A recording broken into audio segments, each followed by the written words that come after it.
જય શ્રી કૃષ્ણ. કેમ છો બધા? મજામાં? મજામાં દશો.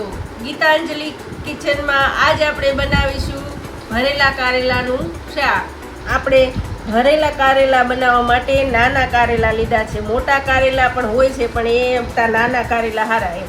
તો આપણે એની છાલ ઉતારી લઈએ.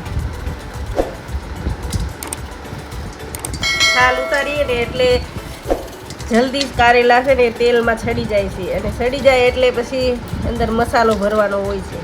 કારેલા છે ને કડવા ન બને. આ કારેલા એવા મીઠા બને ને તો તમારા નાના નાના છોકરા એમ કે ના ના કારેલા મસ્ત બને એમ.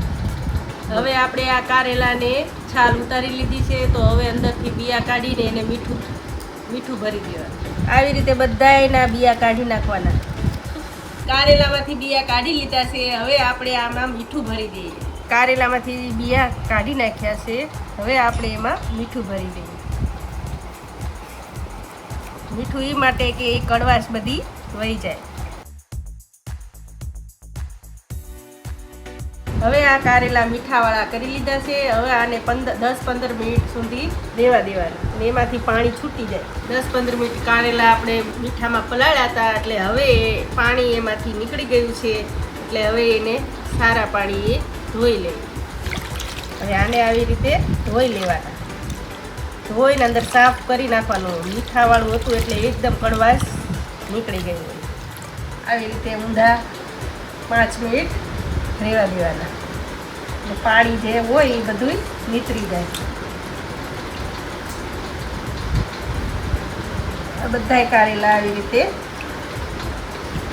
નીતરતા મૂકી દેવાના. આવી રીતે જો કારેલા ઘડી સુકાવા દેવાના.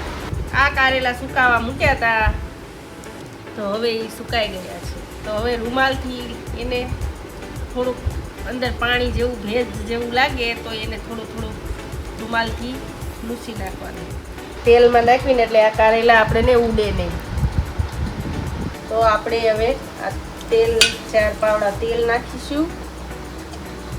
તેલ નાખીને આપણે એને ગરમ થવા દઈશું. હવે આ ગરમ તેલ થઈ ગયું છે. હવે ધીમે ધીમે એને કારેલાને શેકાવા દઈશું.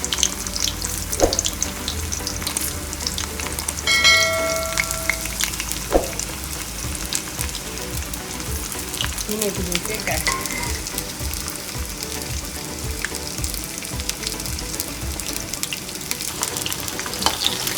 ધીમે ધીમે આ રીતના શેકવાના.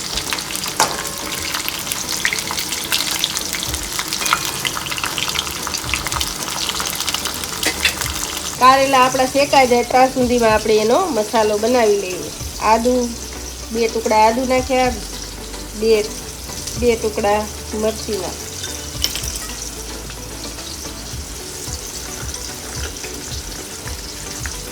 1 આટલું લસણ.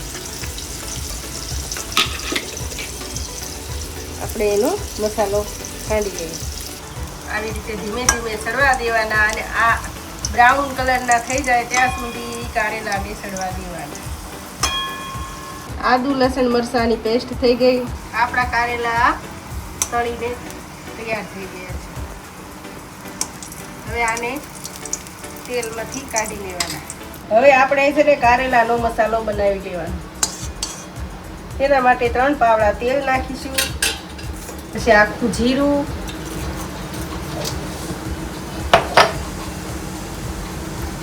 થોડીક હિંગ.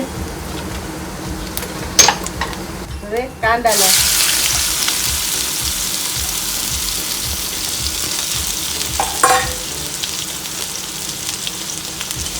કાંદાને ધીમે ધીમે શેકાવા દેવાના.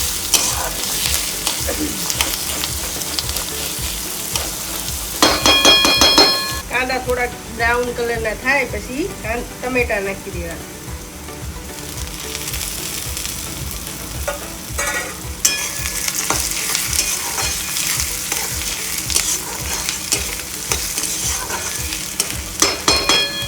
ટામેટાને થોડાક સડવા દઈશું. ટામેટા ગળી ગયા એટલે હવે આ આદુ મરચાં ને લસણની પેસ્ટ નાખી દેવાની. થોડીક વાર સડવા દેવાની.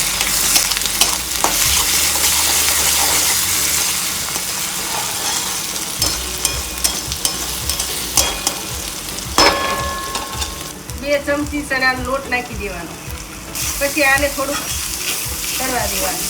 તળી જાય પછી પહેલાં મીઠું નાખવું.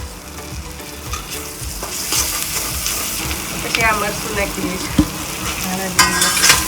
પછી આને થોડુંક તળવા દઈશું.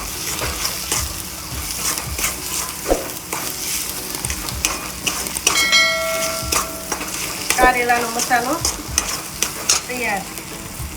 એમાં થોડાક ધાણા ઉમેરશું.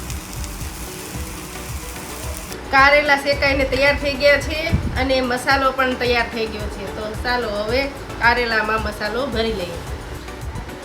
આવી રીતે કારેલામાં મસાલો ભરી દેવાનો.